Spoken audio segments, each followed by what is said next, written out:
Welcome back to Official Ink and Code.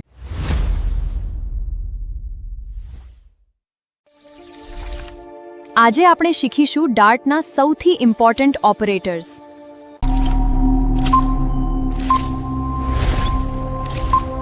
Operator એટલે એક special symbol જે variables અથવા વેલ્યુ પર કોઈ ઓપરેશન કરે છે. અહીં પ્લસ એ ઓપરેટર છે જે એડિશન કરે છે. આજે આપણે ડાર્ટના સૌથી મહત્વના ઓપરેટર શીખીશું. હવે આપણે ડાર્ટના સૌથી પહેલા અને સૌથી વધુ ઉપયોગ થેટર્સ શીખીશું, જેને અરિથમેટિક ઓપરેટર્સ કહેવામાં આવે છે. આ ઓપરેટર્સનો ઉપયોગ ગણિતની તમામ બેસિક કેલ્ક્યુલેશન્સ માટે થાય છે. અહીં આપણે બે વેરિયેબલ્સ બનાવ્યા છે. એની વેલ્યુ 10 છે અને બીની વેલ્યુ 3 છે. હવે આ બંને વેરિયેબલ્સ પર અલગ અલગ એરિથમેટિક ઓપરેટરનો ઉપયોગ કરીને જોઈએ. સૌથી પહેલાં એડિશન ઓપરેટર. તેનો ઉપયોગ બે વેલ્યુઝને ઉમેરવા માટે થાય છે. અહીં 10 અને 3 ઉમેરતા આઉટપુટ 13 મળે છે. બીજો છે સબટ્રેક્શન ઓપરેટર. તેનો ઉપયોગ એક વેલ્યુમાંથી બીજી વેલ્યુ ઘટાડવા માટે થાય છે. અહીં 10માંથી 3 ઘટાડતા આઉટપુટ 7 મળે છે. હવે મલ્ટિપ્લિકેશન ઓપરેટર. તેનો ઉપયોગ બે વેલ્યુઝને ગુણાકાર કરવા માટે થાય છે. અહીં 10 અને 3નો ગુણાકાર 30 થાય છે. Division operator. બે વેલ્યુઝનો ભાગાકાર કરે છે અને ડાર્ટમાં ડિવિઝનનું પરિણામ ડેસિમલ એટલે કે ડબલ વેલ્યુ તરીકે મળે છે. ધારો તમારી પાસે 10 પિઝા સ્લાઇસીસ છે અને 3 મિત્રો વચ્ચે સરખા વહેંચવાના છે. એક સ્લાઇસ વધશે. આ વધેલો ભાગ એટલે રિમાઇન્ડર. આ હતા ડાર્ટના 5 મુખ્ય એરિથમેટિક ઓપરેટર્સ. હવે તમે સરળતાથી ગણિતની તમામ બેઝિક કેલ્ક્યુલેશન તમારા પ્રોગ્રામમાં કરી શકો છો. હવે આગળના સીનમાં આપણે અસાઇનમેન્ટ ઓપરેટર શીખીશું. હવે આપણે શીખીશું અસાઇનમેન્ટ ઓપરેટર્સ. જ્યારે કોઈ વેરિયેબલમાં નવી વેલ્યુ સ્ટોર કરવી હોય અથવા તેની વેલ્યુ બદલવી હોય ત્યારે અસાઇનમેન્ટ ઓપરેટર્સનો ઉપયોગ થાય છે. સૌથી પહેલાં આવે છે ઇક્વલ ઓપરેટર. તેનો ઉપયોગ વેરિયેબલમાં વેલ્યુ સ્ટોર કરવા માટે થાય છે. અહીં માર્ક્સ નામના વેરિયેબલમાં 50 સ્ટોર કર્યું છે. પ્લસ ઇક્વલ ટુનો અર્થ છે જૂની વેલ્યુમાં નવી વેલ્યુ ઉમેરવી. એટલે માર્ક્સ પ્લસ ઇક્વલ ટુ 10 લખવાથી 50માં 10 ઉમેરાઈને રિઝલ્ટ 60 થાય છે. માઇનસ ઇક્વલ ટુ ઓપરેટર વેરિયેબલમાંથી વેલ્યુ ઘટાડે છે. અહીં 60માંથી 20 ઘટાડતા આઉટપુટ 40 મળે છે. ગુણ્યા ઇઝ ઇક્વલ ટુ વેરિયેબલની વેલ્યુને મલ્ટીપ્લાય કરે છે. જ્યારે સ્લેશ ઇઝ ઇક્વલ ટુ વેલ્યુને ડિવાઈડ કરે છે. માનો કે એક સ્ટુડન્ટના માર્ક્સ 100 છે. બોનસ મળતા 20 માર્ક્સ વધ્યા એટલે પ્લસ ઇક્વલ ટુનો ઉપયોગ કરી શકીએ છીએ. પછી પેનલ્ટી માટે માઇનસ ઇક્વલ ટુનો ઉપયોગ કરી શકીએ છીએ.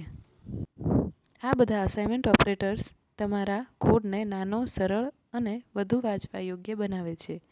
આગામી સીનમાં આપણે કમ્પેરિઝન ઓપરેટર્સ શીખીશું. હવે આપણે શીખીશું કમ્પેરિઝન ઓપરેટર્સ. નામ પરથી જ સમજાય છે કે આ ઓપરેટર્સ બે વેલ્યુઝની સરખામણી કરવા માટે વપરાય છે. તેનું પરિણામ હંમેશા ટ્રુ અથવા ફોલ્સ હોય છે. અહીં એજ નામનો વેરિયેબલ છે જેમાં વેલ્યુ 18 છે. હવે આપણે અલગ અલગ કમ્પેરિઝન ઓપરેટરને સમજીએ. ઇક્વલ ટુ ઓપરેટર ચેક કરે છે કે બંને વેલ્યુ સરખી છે કે નહીં. અહીં એજ 18 છે અને આપણે પણ 18 સાથે સરખાવી રહ્યા છીએ એટલે પરિણામ ટ્રુ આવે છે. નોટ ઇક્વલ ટુનો અર્થ છે સરખું નથી, કારણ કે 18 અને 20 અલગ છે એટલે પરિણામ ટ્રુ આવે છે. ગ્રેટર ધેન ઓપરેટર ચેક કરે છે કે ડાબી બાજુની વેલ્યુ મોટી છે કે નહીં. અહીં 18 16 કરતાં મોટી છે એટલે પરિણામ ટ્રુ આવે છે. લેસ ધેન ઓપરેટર ચેક કરે છે કે વેલ્યુ નાની છે કે નહીં. અહીં 18 25 કરતાં નાની છે માટે વેલ્યુ ટ્રુ આવે છે. Greater than or equal to ઓપરેટરનો અર્થ એ છે કે મોટું અથવા બરાબર, કારણ કે વેલ્યુ 18 જ છે એટલે પરિણામ ટ્રુ આવે છે. Less than or equal to ઓપરેટરનો યુઝ એટલા માટે છે નાનું અથવા બરાબર. અહીં પણ બંને વેલ્યુ સમાન હોવાથી પરિણામ ટ્રુ મળે છે.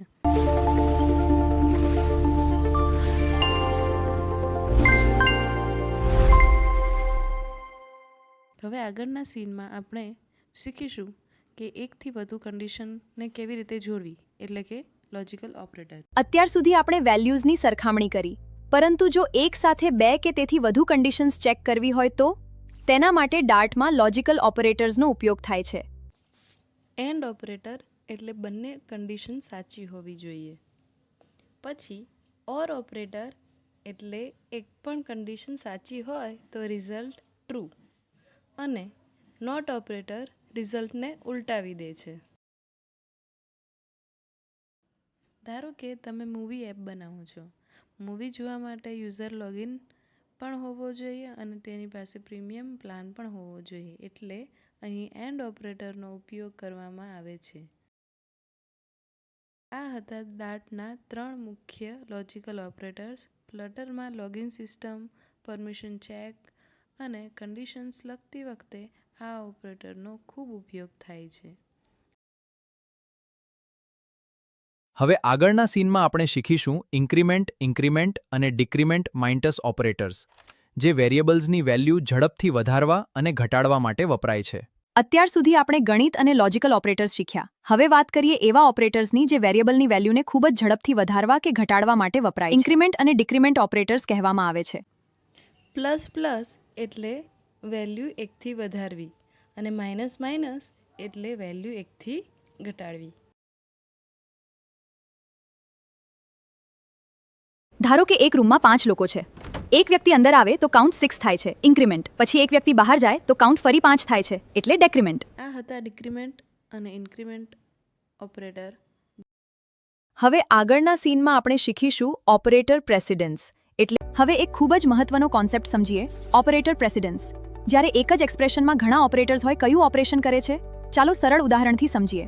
આ કોડ જોઈને વિચાર કરો આઉટપુટ શું આવશે. 5 સેકન્ડ માટે પોઝ કરો અને તમારો સાચો જવાબ છે 11. કારણ કે ડાર્ટમાં મલ્ટિપ્લિકેશનને એડિશન કરતાં વધુ પ્રાયોરિટી મળે છે. એટલે પહેલાં 2 ગુણ્યા 3 થાય છે અને પછી તેમાં 5 ઉમેરાય છે. હવે આપણે એક્સપ્રેશનને પેરેન્થેસિસમાં મૂક્યું છે. ડાર્ટ સૌથી પહેલાં પેરેન્થેસિસની અંદરનું ઓપરેશન કરે છે.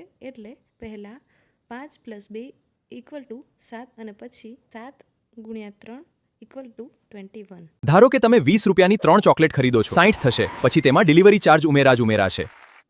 યાદ રાખવાની સરળ રીત: સૌથી પહેલાં પેરેન્થેસિસ, પછી મલ્ટિપ્લિકેશન, ડિવિઝન અને મોડ્યુલસ, અને છેલ્લે એડિશન અને સબટ્રેક્શન. કમેન્ટમાં તમારો આન્સર લખજો. આજે આપણે ડાર્ટના તમામ મહત્ત્વના ઓપરેટર શીખ્યા. હવે તમે ગણતરી કરી શકો છો, 2 વેલ્યુઝની સરખામણી કરી શકો છો, 1થી વધુ કન્ડિશન્સ લખી શકો છો અને એક્સપ્રેશન કેવી રીતે એવેલ્યુએટ થાય તે પણ સમજી ગયા. If this video was useful to you, like, share with your friends, and don't forget to subscribe to Official Ink and Code.